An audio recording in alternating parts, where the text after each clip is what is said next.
My name's Rita, and if you told me my life would turn into a whirlwind drama, I'd have laughed. I'm 35, a journalist, and not the kind who sits around. I'm always on the go, chasing stories, making headlines. I've got a daughter, Emily, she's the light of my life. 8 years old and already the boss of our small apartment in the city. Life was ticking along until 2 years ago. I was covering a story on the city's new recycling initiative. Sounds boring, right? But then I met David. He was the mayor's right-hand man, and let me tell you, he had this air about him. Smart, quick on his feet, and knew how to hold a conversation. 12 years my senior, but who's counting? We hit it off right away. It started with casual chats after the interview sessions. You're doing great work, he'd say. This city needs more journalists like you. Flattery? Maybe, but it worked. David and I, we didn't waste time. Got married a year after meeting. He's got a daughter too, Sarah. She's 20, off at college in another city. Can't say we're close. She's got this cold vibe, especially towards Emily. I remember the first time they met. Hi Sarah, this is Emily, I'd said, trying to sound upbeat. Sarah had looked at her, not mean, but not warm either. Hi, she'd muttered, then turned away, lost in her phone. Emily tugged at my shirt. Mom, does she not like me? I brushed her hair back. Don't worry about it, honey. She's just different. David was a lifesaver, though. My job, it's crazy hours, you know? He started picking up Emily from school, making her lunch. He was good at it, and Emily seemed to like him. David's funny, Mom, she'd say. He makes the best sandwiches. Our apartment, it's cozy. 2 bedrooms, a small kitchen, and a living room that's seen better days. But it's home. Emily's room is a burst of pink and posters of pop stars I can't name. David moved in some of his stuff too, mostly books and a few old records. He's into jazz, which is fine, but not my cup of tea. Rita, you should try listening to this, he'd say, putting on some old record. It's classic. I'd smile, nodding along. Sure, I'll give it a shot. But between you and me, I never did. We settled into this routine, the 3 of us. It was nice, normal. Or so I thought. But like they say, normal's just what you're used to, until it's not. Things started to shift, but it wasn't like I woke up one day and everything was different. It was slow, like a faucet dripping until the sink's full. Emily, she's always been this bundle of energy, you know? Always running around, laughing, her eyes sparkling with all kinds of mischief. But then, it was like someone turned down her brightness. She became quieter, more like she was walking on eggshells. One night, I was tucking her into bed, and she was just lying there, staring at the ceiling. I brushed her hair, trying to make her laugh. Hey, space cadet, you planning a trip to the moon? She didn't even crack a smile. Just whispered, no, Mom. That was my cue. What's up? You're not your usual self. She turned her head, not meeting my eyes. I'm okay. I sat down next to her. You sure? You've been kinda quiet lately. She shrugged. Just tired, I guess. Tired? At 8? I wasn't buying it. But I let it slide, didn't want to push her. Okay, kiddo. If you say so. But you know you can tell me anything, right? She nodded, but there was something off. I kissed her forehead and turned off the light. Good night, love. As I closed the door, I heard her whisper, Night, Mom. I went to the kitchen where David was. He was doing his usual, flipping through some papers, probably work stuff. Hey, I said. You notice anything off with Emily lately? He didn't look up. Off? Like what? Like she's not herself. More quiet, kinda down. He shrugged, still not looking at me. Kids have moods, Rita. She's probably fine. Yeah, maybe. I wasn't convinced, but what else could I say? The next few days, it was the same. Emily was like a little shadow, just there but not really. It got me thinking, maybe something at school? I decided to ask her about it. I waited for a good time, right after dinner when we were clearing up. Hey, everything okay, at school? She was stacking plates, not looking at me. Yeah, it's okay. You sure? No one's bothering you or anything? She paused, then shook her head. No, everyone's nice. I wanted to believe her, but moms know, right? There's this gut feeling when something's not right. I let it go for the moment, didn't want to push her. That weekend, we were doing laundry. Emily was helping me fold clothes. That's when I saw it. A bruise on her arm. Not a small one either. I tried to keep my voice steady. What's that on your arm? She pulled her sleeve down quick. Oh, I fell at the playground. You fell? That looks bad, honey. She avoided my eyes. It's nothing, really. I wanted to dig deeper, but her face, it was like she was scared. Scared of what? I couldn't figure it out. Okay, if you say so. But be careful, okay? Yeah, Mom. I watched her for a moment. She went back to folding, like nothing happened. But I couldn't shake the feeling. Something was up, and I needed to find out what. It was eating at me, like a splinter you can't get out. Something was off with Emily, and I couldn't just let it go. That bruise, her quietness, it wasn't like her. I had to figure it out, but I didn't know where to start. Then, this idea hit me. Why not use one of those smartwatches? The ones that can record stuff. I mean, if something's happening at school, maybe I could catch it. I got the watch, a sleek little thing. Told Emily it was an early birthday present. Look at this, Em. You can call me with it if you ever need to, I said, trying to sound upbeat. She looked at it, a bit puzzled but then smiled. Thanks, Mom. It's cool. I showed her how to use it, but I didn't tell her about the recording part. Felt kind of sneaky, but I had to know. The next few days, I was anxious, waiting for something, anything. Finally, when she was in bed, I took the watch to check the recordings. My heart was racing as I started listening. At first, it was just kid stuff. Her talking to friends, teachers in the background, normal school noises.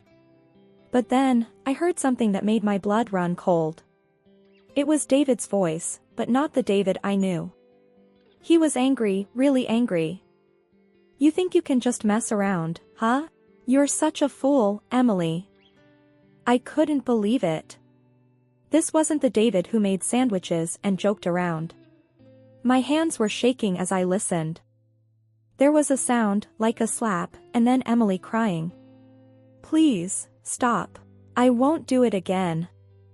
I felt sick. My David, hitting my little girl? I had to stop the recording. My mind was racing. This couldn't be happening. But it was, right there in the recording. I didn't sleep that night. I just sat there, thinking, trying to make sense of it. In the morning, I saw Emily off to school, acting like everything was normal.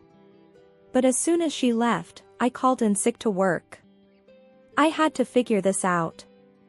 David came home that evening, all smiles like usual. Hey, how was your day? He asked, hanging up his coat. I was boiling inside, but I kept my cool. Oh, you know, the usual. Emily's got a school project coming up. She's pretty excited. He just nodded. That's good. Kids need stuff to keep them busy. I wanted to scream at him, ask him why he did it. But I couldn't, not yet. I needed to be sure, needed more proof. The next few days, I kept a close eye on Emily, on David. Everything seemed normal, but I knew it wasn't. I kept checking the watch, but there was nothing like before. Just once was enough though. Once was too much. I was in a daze, thinking about that recording. It kept replaying in my head, over and over. David's voice, Emily's cries. I needed to do something, but what? I couldn't just confront David, not without a plan. And Emily, I needed to talk to her, get her side. That evening, I sat Emily down. We were in her room, surrounded by her toys and drawings. Honey, we need to talk about something important, I started, trying to sound calm. She looked up, her eyes wide. Is everything okay, Mom? I took a deep breath. It's about David. Has he ever hurt you? Her eyes darted away. She fidgeted with the hem of her shirt. What do you mean? Emily, I need you to be honest with me. Has David ever hit you? There was a long pause. Then, she nodded, slowly, her eyes filling with tears. Yes, she whispered. Why didn't you tell me, baby? He said not to. He said you'd be mad at me. She was crying now. I pulled her into my arms. Oh, I'm so sorry. This is not your fault, okay? You did nothing wrong. We sat there for a while, just holding each other. My mind was racing.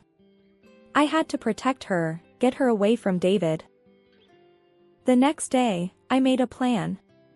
I'd collect more evidence, something solid. Then, I'd go to the police.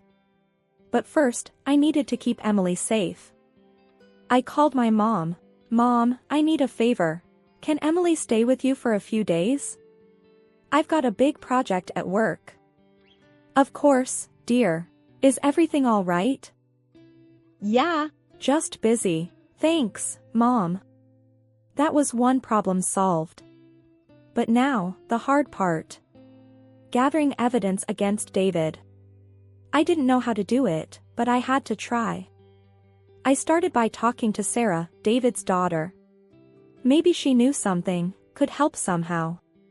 I called her, my heart pounding. Sarah, it's Rita. We need to talk. It's about your dad. There was silence on the line. Then, what about him? I think he's been hurting Emily. I have a recording, but I need more. Did he ever hurt you? Another long silence. Then, a quiet, yes. It was like a floodgate opened. Sarah told me everything. How David had been abusive to her, how she was scared of him. I couldn't believe I hadn't seen it before. Getting more evidence against David wasn't going to be a walk in the park. I knew that. The guy was slick, always had his guard up. But what he didn't know was that I was onto him, and I was not about to let him get away with hurting my daughter. First things first, I needed to keep it cool around him, act like nothing was up. Morning, David, I said over breakfast, keeping my voice light. He grunted something back, buried in his newspaper. You got plans today? He asked, not even looking up. Just the usual work stuff, I replied, stirring my coffee. You. Meeting with the mayor. You know how it is. Oh, I knew how it was all right. Meetings and schmoozing, that was David's game. But my game had just begun. I dropped Emily off at my mom's place. You'll be fine here, sweetheart, I told her, trying to sound cheerful. Grandma's got that new puzzle for you. Emily smiled, a bit. I like puzzles, she said, hugging me tight. Me too, baby. Me too, I whispered, kissing her forehead. Once I was sure Emily was safe, it was time to get to work. I called Sarah. We need to meet. It's time we put a plan together. She agreed to meet at a cafe downtown. It was quiet, the kind of place where you could talk without being overheard.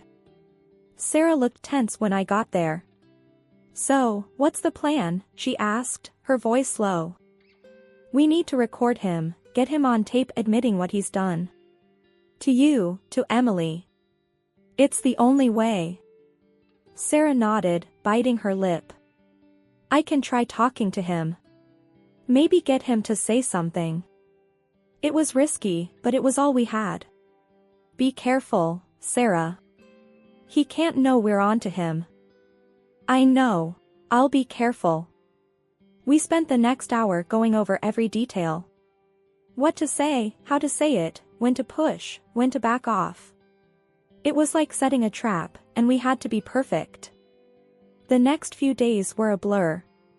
I kept my distance from David, made excuses to stay late at work, anything to avoid being alone with him.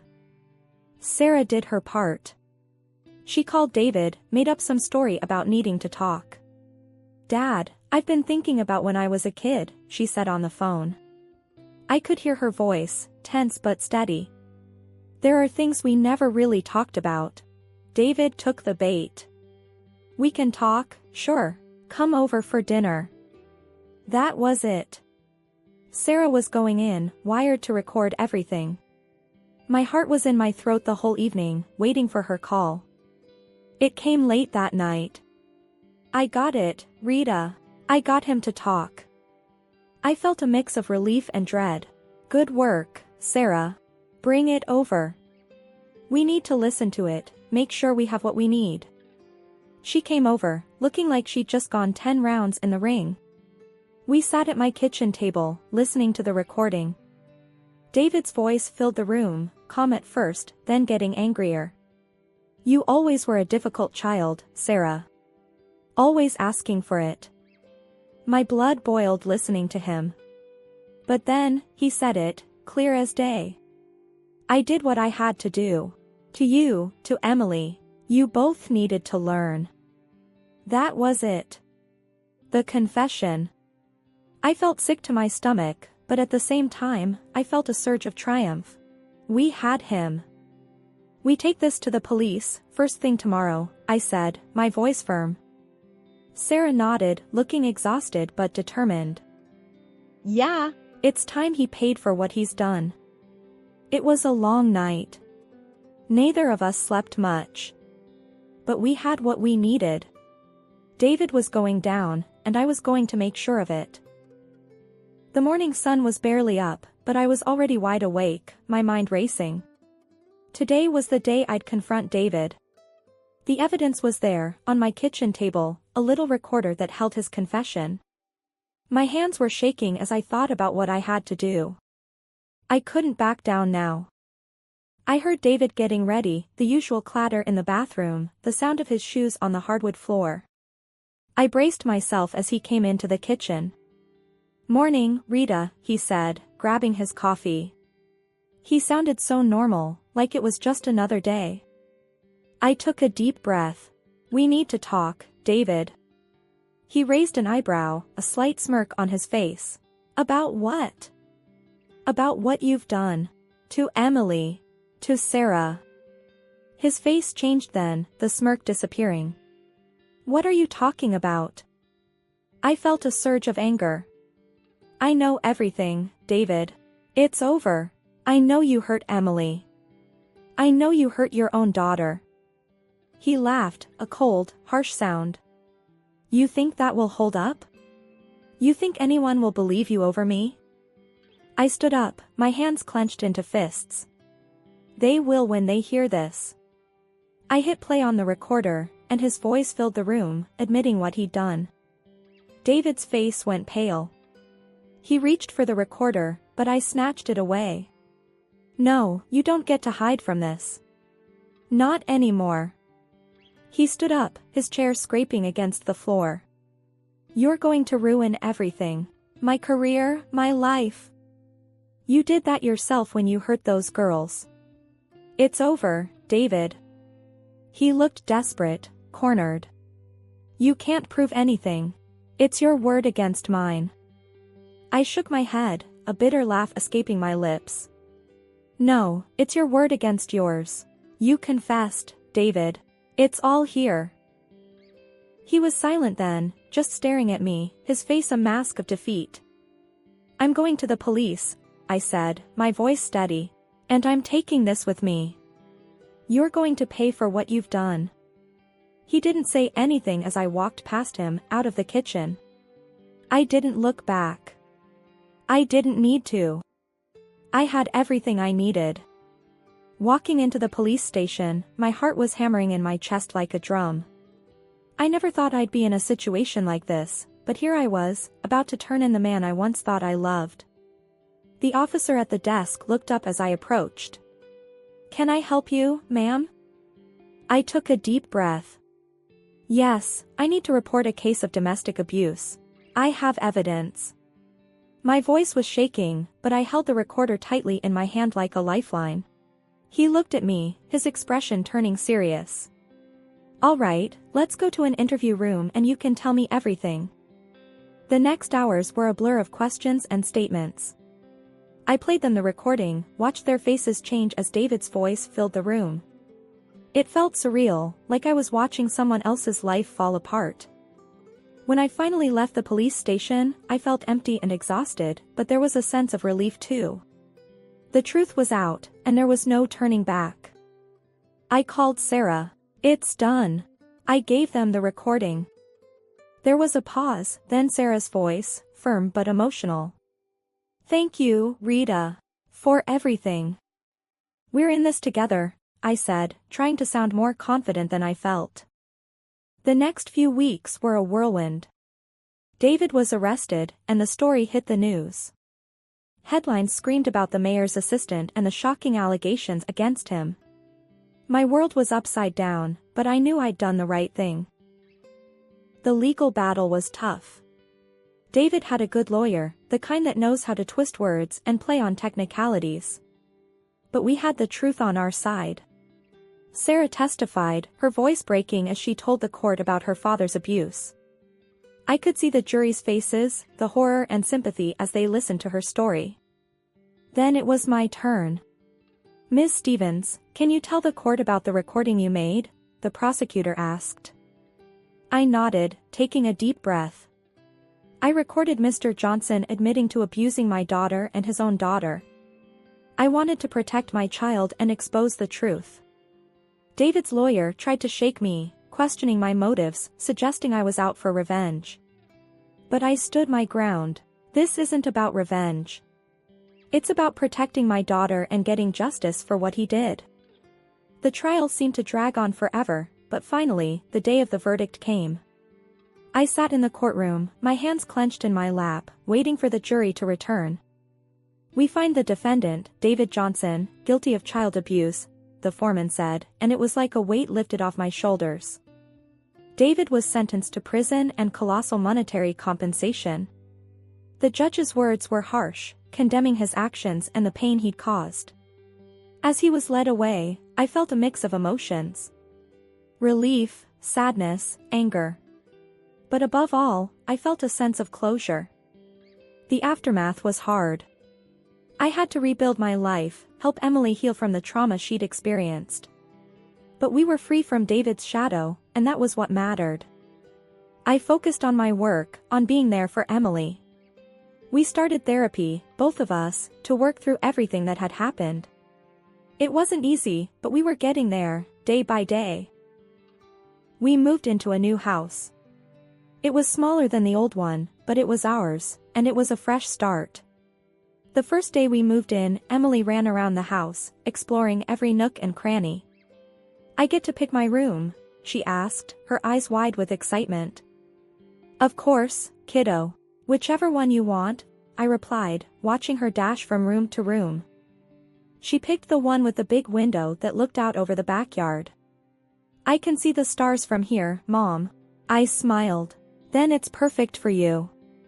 Unpacking was a chore, but it felt good, like we were putting our lives back together, piece by piece. We decided to paint the living room together. I gave Emily a paintbrush. "What do you think? Blue or green?" She dipped the brush in the blue paint. "Blue, like the sky on a sunny day." "So blue it is," I said, and we got to work, turning the room into our own little piece of the sky. One afternoon, while we were taking a break from painting, there was a knock on the door. It was Sarah. She stood there, a bit awkward, shifting from foot to foot. "Hey, Rita, can I come in?" I was surprised but happy to see her. "Of course, come in." We sat in the half-painted living room, on boxes that served as chairs. I wanted to say thank you, Sarah said, looking down at her hands. For everything you did. For me, for Emily. I reached out and took her hand. We're family, Sarah. That's what families do. She smiled, a small, tentative smile. I brought something. For Emily. She handed Emily a small, wrapped package. Emily looked at the package. Is that for me? Sarah nodded. Yeah. I thought you might like it. Emily tore open the package. Inside was a book about stars and planets. Her face lit up. Wow, thank you, Sarah. Sarah looked relieved, happy. You're welcome. Things were still tough, but moments like that made it all worth it. We were building something new, something strong. Emily went back to school, and she was doing well, making friends, coming back to her old self. And me, I went back to work, throwing myself into stories, into uncovering truths, just like I always did. But now, I had a new perspective, a new understanding of the struggles people faced. Life wasn't perfect, but it was ours. We had our little world, our safe haven, and we had each other. And that was more than enough. It was a new beginning, a chance to heal, to grow, to love. And we were ready for it, ready for whatever came our way. Together, we were unstoppable.